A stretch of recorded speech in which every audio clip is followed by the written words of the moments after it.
Narito tayo ngayon upang matunghayan ang nakakakilig, napaka-sweet at talaga namang nagtitrending na love story ni Kuya Arjon at ni Ate Angelica. Sa pagpapatuloy ng ating istorya ay magkasama noon si Kuya Arjon at si Ate Angelica dahil papasyal na naman sila at paniguradong mag-e-enjoy sila dahil sa ganda ng lugar na kanilang pinuntahan. Una naman silang nagbonding sa swing. Sumakay dito si Ate Angelica at talagang tuwang-tuwa ito dahil si Kuya Arjon pa ang tumutulak sa kanya. Pinapalakasan pa nga ni Ate Angelica ang pagtulak sa kanya sapagkat gustong-gusto niya daw kapag napakataas na daw ng swing na tinatry niya. At noong napagod naman si Kuya Arjon kakatulak, ay inalok naman ni Ate Angelica na si Kuya Arjon naman muna ang umupo sa swing.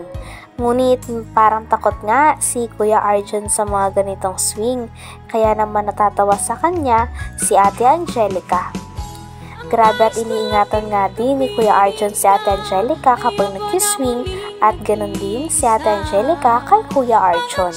Talagang kitang-kita na nag-care na sila sa isa't isa. Pero kamukha mo siya sa mata. Nag-aaral ka ba ka? Kamukha ko sa mata. Oo. Pero cute naman. Cute? Ikaw ang kamukha mo din ng tiger eh. Bakit tiger? Kasi mabagsik ka magmahal.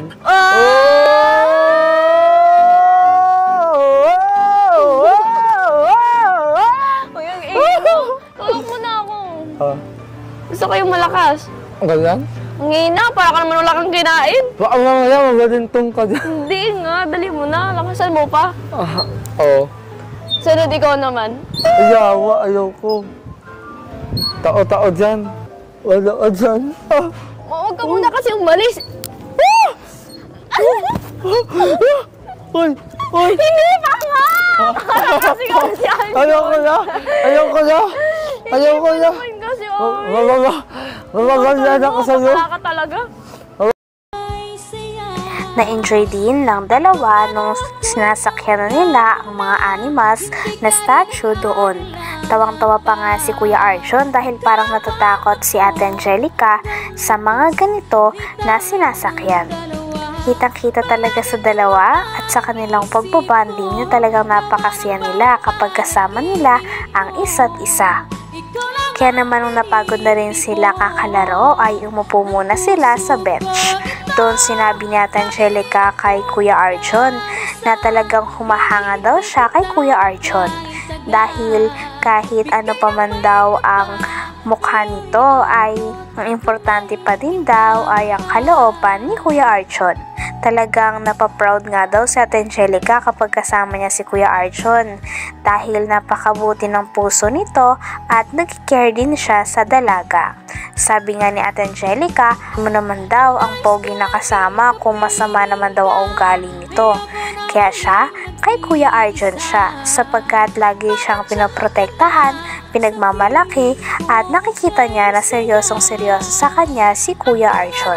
At dahil dito, sobrang hinahangaan niya rin ito. Alam mo, Arjon, maswerte ka din kasi kahit ganyan yung mukha mo, nandun yung talent, yung mabuti ang puso. Kaya, hindi ako naiilang sa'yo pag kasama kita. Kasi andun yung kabutihan ng puso. Hindi naman talaga sa itsura nakikita yun. Oo nga, ang gwapo nga nung kasama mo, pero iba yung ugali. Oo. Wala din. Maraming salamat talaga. Okay. Alam mo, yan ang inakasalamat ko sa Panginoon. Kasi binigay na sa akin ng isang babaeng katulad mo na uwod ng ganda, ng kabaitan, ng kasipagan, ng katalinuhan. Ako din sa lahat, yung panindigan sa buhay. Kahit wala ka tayo sa camera, sobrang natin dalawa eh. Oo nga eh. Di ko din in-expect kasi na sobrang close ko sa'yo. Parang ang tagal na natin magkakilala eh. Oo nga eh. Pero Parang tagal na. Parang naman, di naman tayo talaga magkakalala. Oo nga eh. Pero ang ganong loob. Ganun na. Sa akin hindi mo alam nung una ito mailala. Nung kakagraduate mo, grabe. Diba yung... Joke! Oo, malakas yung idig ng puso ko. Pagkatapos naman ng pagbabanding ng dalawa sa bench ay syempre naggala pa silang dalawa nang sa ganon ay mas ma-enjoy nila ang place na yon. Talagang kada sulok nga ng place na yon ay pinapasyalan nila at nagkikwentuhan silang dalawa. May nakita rin sila na upuan kung saan parang Valentine's na Valentine's pa rin ang setup.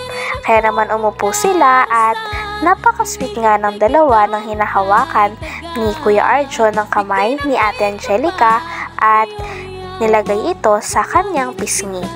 Grabe at napakaraming manonood nga ang kinilig dahil napaka-cute ng dalawa tignan at parang kitang-kita natin na mahal na mahal talaga ni Kuya Arjon si Ate Angelica. Si Ate Angelica naman din ay kinilig nung kinuha ni Kuya Arjon ang kanyang kamay at nilagay sa pisngi nito.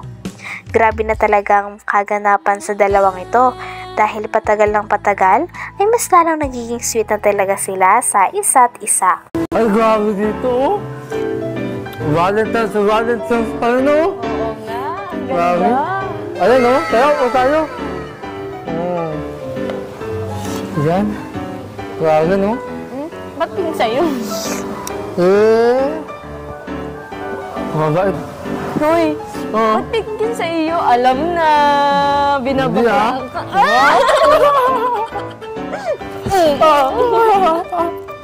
Hoy, Arjon!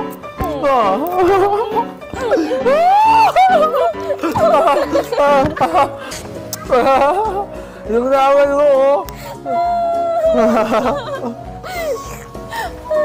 Yan! Ang katarayan mo! Ganito. Ano man yun, Arjon? Para wag nawala ako sa walong, di ba ang alimutan, di ba? Yung impulse ko, pagkasiin mo. Hindi nagtagal ay nagutom na rin si Kuya Arjon at si Ate Angelica, kaya naman dumiretso na rin sila sa kainan. At hanggang doon ay nagkikwentuhan at nagbabanding pa rin ang dalawa. Talagang sinusulit nila ang kanilang mga banding dahil walang pasok nun si Ate Angelica. Nang dumating na rin ang mga pagkain na kanilang in-order ay syempre sinimulan na nila na magdasal.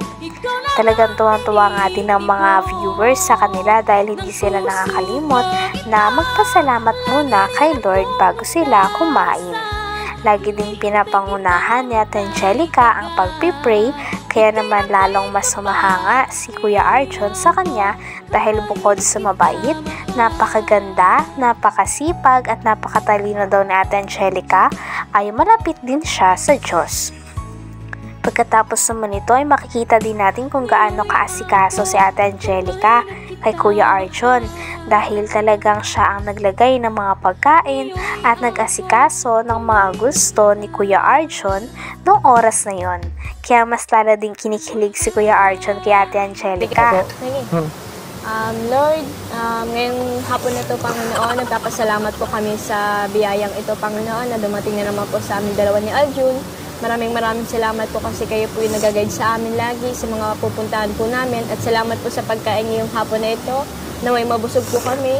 At salamat po muli sa biyaya, Panginoon. Ito po pinapasalamatan po namin ng taos puso po, Panginoon, sa inyo. Kami po ay nagpapasalamat. Ito po ay dinadalangin po namin sa pangalan niyo po in Jesus' name. Amen po. Ewan! Ang ganda ng dasal mo, ah. Ako na maglalagay sa'yo. Para very good. Oo nga dapat eh, kasi ako ang gentleman eh. Di okay lang, ano ka ba? Kakaya naman. Ano gusto mo, yung malaki? Ha? Hindi naman ito to. Yung malaki? Ikaw, ano gusto mo? Yung maliit o malaki? Oh. Wow! Sarap. O, ikaw na naman, kuha ka na. Hindi malayo ka sa plato. Wait lang. Grabe, ang gentleman yata ako. Ang ikaw yata ang gentle Oh, girl. favorite mo diba yan, sauce? Good job. Hanggang dito na lamang muna ang ating nakakakilig, napaka-sweet at sobrang nagtitrending na love story ni Kuya Arjon at ni Ate Angelica. Maraming salamat sa inyong panonood. Hanggang sa muli. Bye!